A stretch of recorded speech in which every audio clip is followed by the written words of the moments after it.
In 1917, social critic H.L. Mencken described the South as an artistic, intellectual, and cultural desert.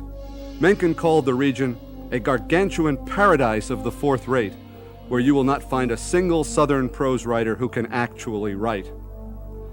But within a few years, this ambitious young man, raised in a small Alabama town, would become a noted author, an influential teacher, a popular lecturer, and would be knighted by the King of Sweden. He would seek and enjoy the friendship of some of the great personalities of his time. And he would create in his native state what the Times of London called one of two brilliantly effective writing programs in America. Hudson Strode would find not a single prose writer, but hundreds, and guide them through the creative process, all the while creating himself, Hudson Strode, perhaps the world's most successful teacher of writing. He also became a friend of H.L. Mencken.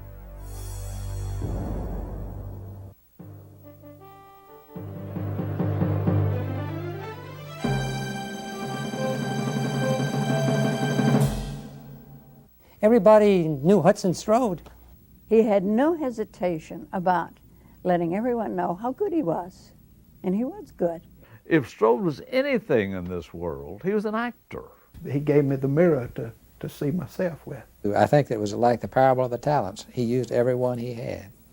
Did this seem like a long trip for you from Demopolis, Alabama to hobnobbing with the King of Sweden? I never stopped to think. It just happened. Whatever happened, happened. I didn't stop to think about it. Hudson Strode, starring as himself, was made possible by a grant from the Alabama Humanities Foundation, a state program of the National Endowment for the Humanities. Additional funding was provided by the Gulf States Paper Corporation. In the summer of 1916, Hudson Strode faced a difficult decision. After teaching at Syracuse University for 2 years, he had received an attractive offer from Yale. But he had also been offered a position at his alma mater, the University of Alabama, teaching Shakespeare. Hudson Strode decided to come home. Born in Illinois in 1892, Strode was brought to Demopolis, Alabama, by his widowed mother after she remarried. A pampered, precocious child, even as a youngster, he was wearing the bow ties that would become his signature. Strode was fascinated with the people and places beyond his small river town. He read constantly and adorned his room with magazine photographs of New York and London stage stars, with Shakespearean actors displayed most prominently. He dreamed of attending Vanderbilt and Oxford, but 2 weeks before he graduated from high school, the money for his education was lost in a local bank failure. Strode went instead to the University of Alabama, where tuition was free and he could support himself by selling subscriptions to Good Housekeeping and Cosmopolitan. He thrived in this new, larger world, both socially and scholastically. He apprenticed himself to a brilliant, eccentric, theatrical professor. His name was Frederick D. Losey. He was a Shakespearean scholar, and he'd studied under Kittredge at Harvard. And I did not study under the great Kittredge myself, but I regard him as the greatest Shakespearean scholar America's ever produced. For graduate work, Strode chose Columbia University over Harvard and Yale because he wanted to be close to the New York stage. Skillfully exercising connections and good luck, he got bit parts with a leading Shakespearean troupe featuring his boyhood idol, actor Johnston Forbes Robertson. Always stage-struck, Strode nonetheless resisted a temptation to try for a career in the theater. He was a brilliant judge of talent, including his own, and he knew that he would have more success as a teacher. Returning to his alma mater in 1916, Strode met Therese Corey, daughter of a prominent Birmingham family. They would marry 8 years later. I can't imagine if they had never met that they would ever have found a successful marriage with anybody else. Meanwhile, he threw himself into his new role as professor, giving dramatic readings, lecturing to civic groups, directing amateur theatricals, and teaching a full course load. But Strode stole the academic show with his unconventional method of teaching a conventional class. Like his mentor, Losey, Strode wasn't a lecturer, he was an actor. but I studied under Locy, and he learned from Kittredge that Shakespeare should be taught dramatically, not merely a textual thing, just a thing of scholarship, but students should see Shakespeare brought alive in the classroom. And that is why I read the parts. Being in Strode's Shakespeare class is still one of the most vivid memories of my whole educational career. He could interpret male and female characters. It seemed that he was just as good at being Cleopatra as he was at being Othello. And I still remember his gestures, his marvelous gestures. And his classes were absolutely magnificent. Someone says, "Look to the queen there, ho!"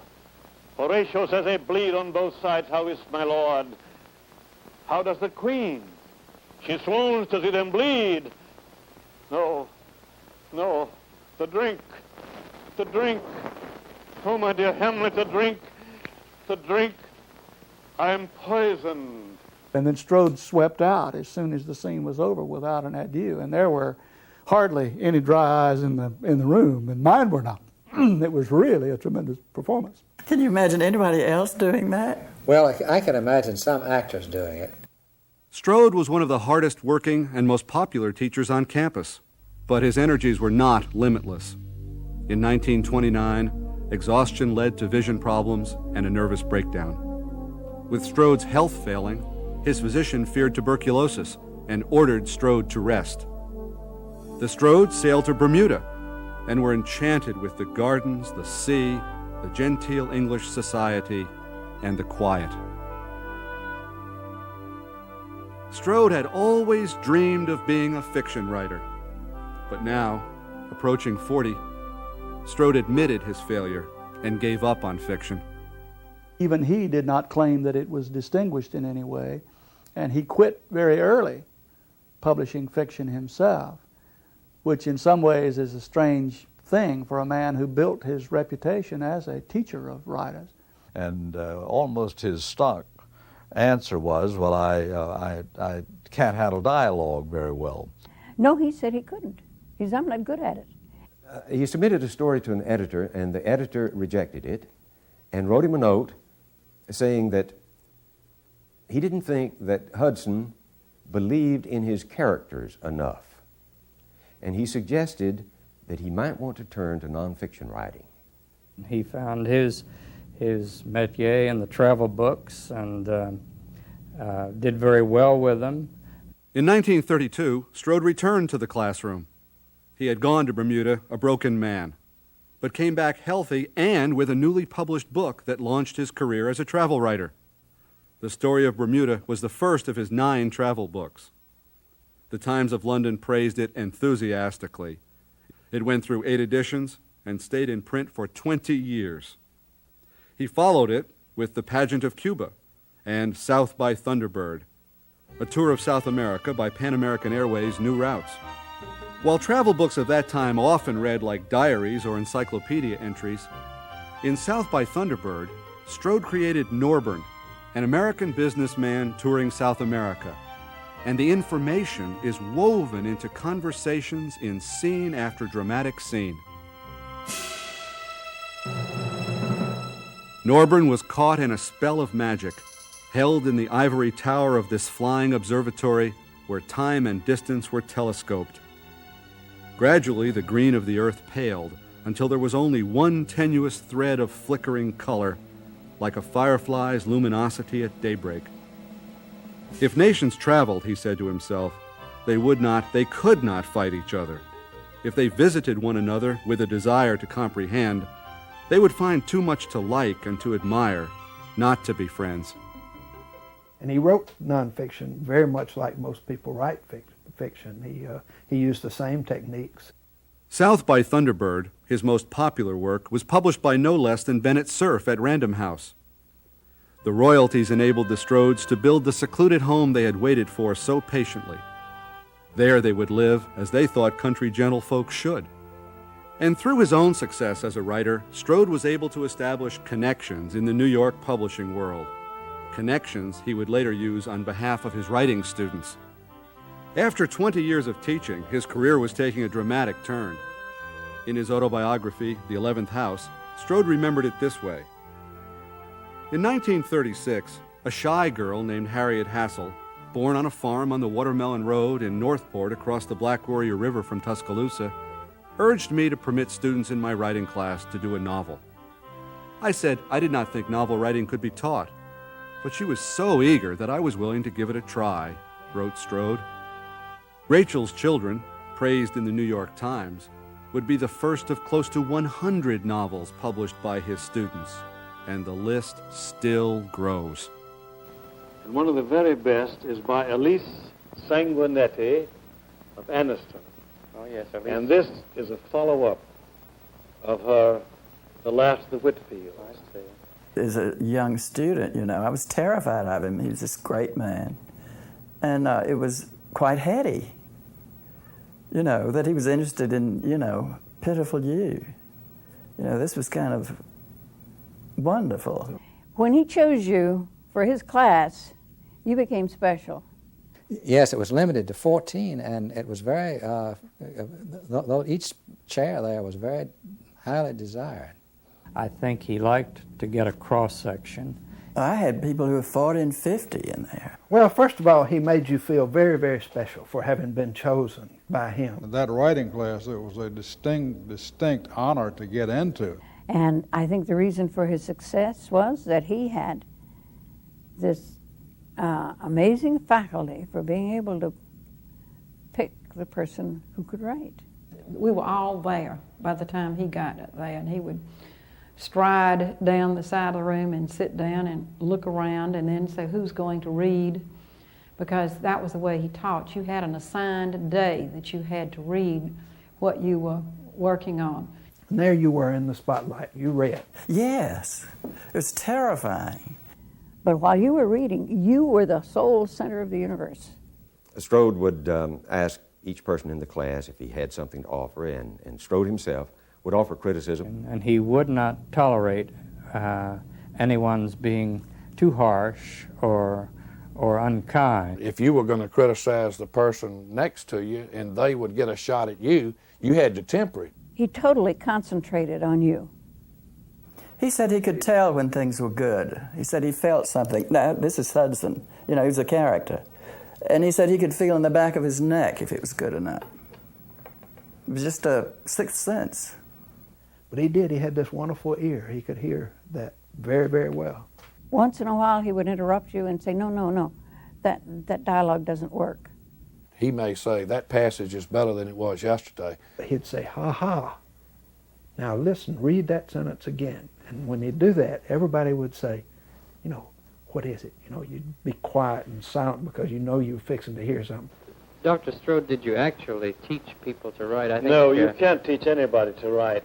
All you can do is help them realize their own potentialities, point out their flaws, and praise them for what is good. But what is clear is that his critiques would be very precise, very specific. Do this, do this, do this, do this, do this. Don't think about doing this. He would say, do this. I never heard him say a cruel, unkind thing or embarrass anybody in class. He told them, don't bother writing if you can't sell it. He always demonstrated with his writing students his belief in them and his belief in the worth of what they were doing. It was just wonderful. I mean, it made you feel better than you were, perhaps, better than you thought you were outside of that class. I do have one little rule. I say observe, observe, observe, and write, write, write, and revise, revise, revise. He had connections with the publishing houses. If you were in his class and you wrote something that was worthy to be considered, he would help you send it off to Random House or Harcourt Brace or someone that he knew in the publishing house, and he would help you get published. Of the first 14 students who published novels, 10 of them came from within 100 miles of Tuscaloosa. But Strode's fame went well beyond the state line. Newsweek reported that an astounding 20% of the novels written in that class were published. Time magazine called the class a success story and cataloged the students' achievements. He wanted his students to sell their books. How else could they become famous and thereby gain honor for himself, Hudson, for creating these people? He wanted them to be successful. His fame spread beyond Tuscaloosa, beyond Alabama, into the South and the nation. In fact, his reputation was growing internationally. One of Strode's former students, working now for the New York Times, saw an article about the class in the London Times. I couldn't believe it. I read it and it says there are only 3 places in the United States where creative writing is taught well, and one of those 3 places was the University of Alabama under Hudson Strode. And I was so excited that in my lowly position that I had there, I jumped up and said, "Oh, this is my old professor here." With all the acclaim, Hudson Strode was becoming a celebrity. His students admired him, but he also had detractors on campus. Some of his colleagues said he was more PR man than professor. The only real explanation, I think, that I would have for that, primarily anyway, is jealousy. Most assuredly, Strode at Alabama was a very large fish in what was then, by anybody's measure, an even smaller pond than it is now. There were, I guess, a handful who were envious, and I don't blame them. I was envious too. I mean, the man, by his own admission, took a certain amount of talent and did everything he could with it. There was this arrogance, that's true, but it was such an ingenuousness with it that you couldn't help being either amused or loving him. One of Strode's peculiar talents was his ability to cultivate relationships with celebrities. Ever since childhood, Strode had been fascinated with the rich and famous. The only thing he enjoyed more than meeting someone famous was telling about it. Hudson was what they say today is a name dropper. And he didn't realize that other people weren't as interested in these people as he was. This, I believe, is the guest book that many well-known visitors have been invited to sign. Oh, there's everybody from Pearl Buck and Alan Tate and Dennis Morgan, the movie star, and here's Kirsten Flagstad. Oh, yes. Who was here and stayed with us. Strode corresponded with hundreds of celebrities, and many of them were guests at his home. Nobel Prize winner Sigrid Undstedt visited for 2 weeks. Carl Sandburg spoke to the writing class. Sally Rand, the fan dancer, wanted to be in it. Eisenhower admired Strode's writing. Lady Astor introduced him to the practice of Christian Science. He became acquainted with Rudyard Kipling in Bermuda. John F. Kennedy and Strode sent one another copies of their books. When invited to speak at the university, writer Aldous Huxley insisted upon staying with his friend, Hudson Strode. Ernest Hemingway showed Strode the advantages of writing on a lapboard. And there were others: Eugene O'Neill, Dorothy Thompson, Thornton Wilder, Albert Spaulding. He never dropped a name of an important person whom he hadn't met. He knew the people, damn it. He had, he had letters and everything. I don't think he was that much of a phony. He has been called a poseur, a fraud. I've heard that said of him many, many, many times. I've said it myself, but I wouldn't say it now. I don't think that's true. Strode's students benefited enormously from these acquaintances. In exchange for serving as bartender or chauffeur, the students would have the opportunity to meet writers, agents, publishers, and world figures. So I got out there, and the special guest of the day was Lord Mountbatten. And so after I'd gotten everything organized and the yard furniture set, for the tea and all, I just sat down and listened. And Ruth and I thought that was just we were really being used as chauffeurs, but we thought it was a great opportunity to meet people like Huxley and Erskine Caldwell and so forth. Among Strode's most prized friends was King Gustav of Sweden. They met when Strode more or less set an ambush for the king outside the gates of his palace. And when the gates opened, Strode was out of the car, and he flagged down the king's car, introduced himself. The king was delighted. By 1940, Strode the travel writer had turned his attention to Europe, and although he wrote books about Finland and Denmark, his Sweden, Model for a World, published in 1949, was the most popular. This has the most colorful jacket of all, and it was used on the New York stage every night when Charles Boyer played in the merry-go-round, and when James Mason played it in moving pictures, he held it up. So I got all kinds of extra publicity out of this, you see, holding my book up to show what it was about. There is something in the air that says Stockholm is made for living, for the enjoyment of all its citizens, and not for mere getting and spending. As I go down a street scented with the fragrance of lime trees, I have the impression that right has triumphed in a beautiful world. What Sweden needs, I think, to confirm the impression that it is the nearest to any utopia yet achieved in this earthly world, is more smiling faces and less logic, less manner and more heart. Well, you got more than publicity from this book. You formed some fast friendships with the King of Sweden, didn't you? Well, I wouldn't say fast friendships, but he's been extremely nice to me, and he even knighted me in 1961, November, on his birthday. And Hudson got down on his knees, and they knighted him with a sword and everything and gave him this medal. And that pleased Hudson. Well, I'm sure that that's the way Hudson wanted it. I rather imagine he requested it. Strode's travel books brought him financial security, considerable fame, and of all things, a knighthood. He thought, though, that his most enduring and significant work would be his 3-volume biography of Jefferson Davis. In my old age, I turned to America for theme and the South. Heretofore, all my other books had been on South America, Mexico, Sweden, Finland, Denmark, foreign countries. And then I came back now home for the end of the career. The Davis biography made the New York Times bestseller list.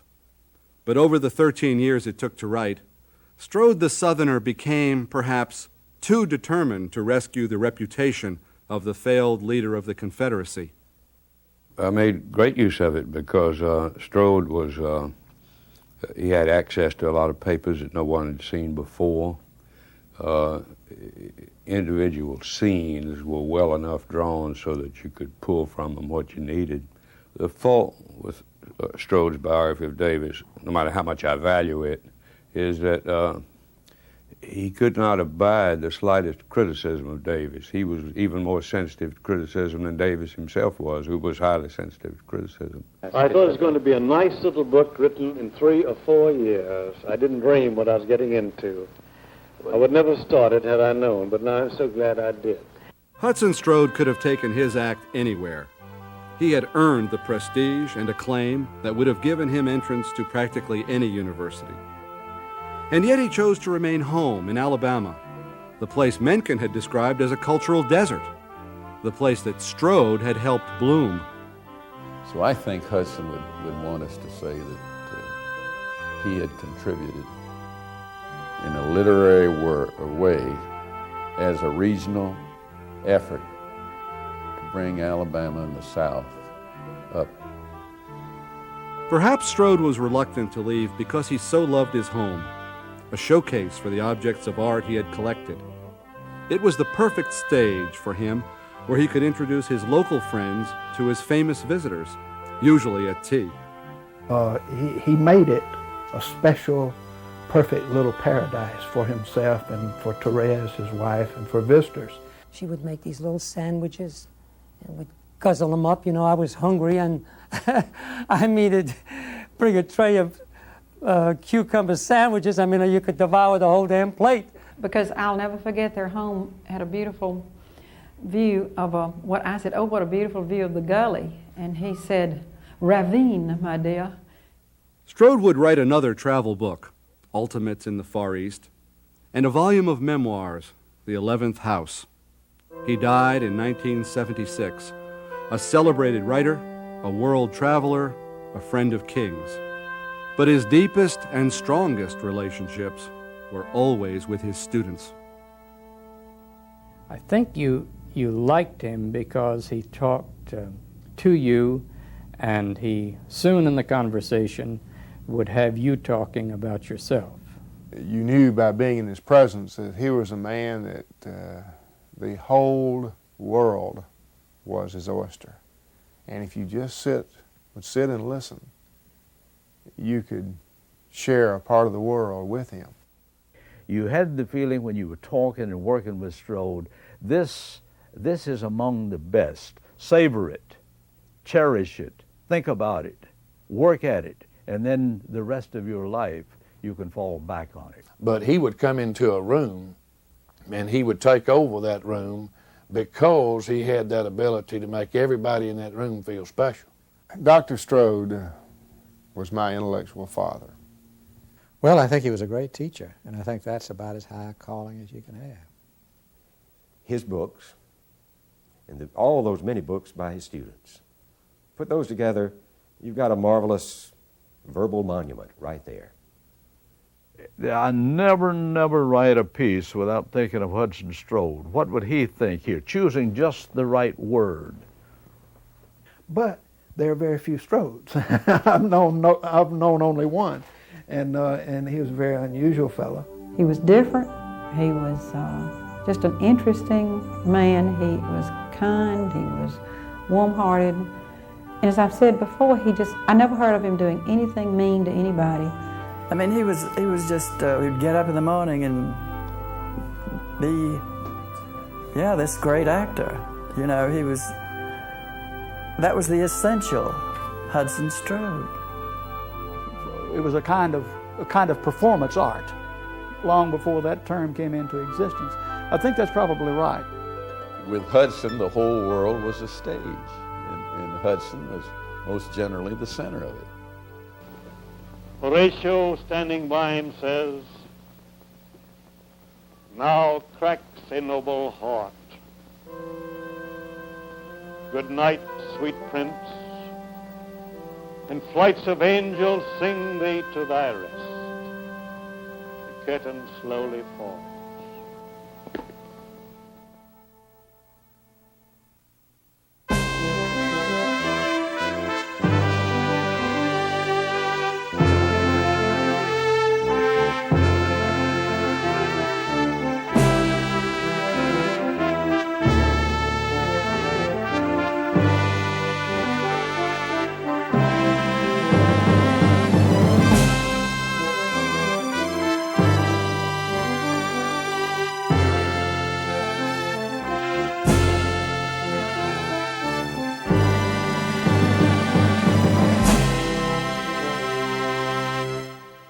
If you have a question or a comment about this program, please write to Strode, University of Alabama, Box 870150, Tuscaloosa, Alabama 35487.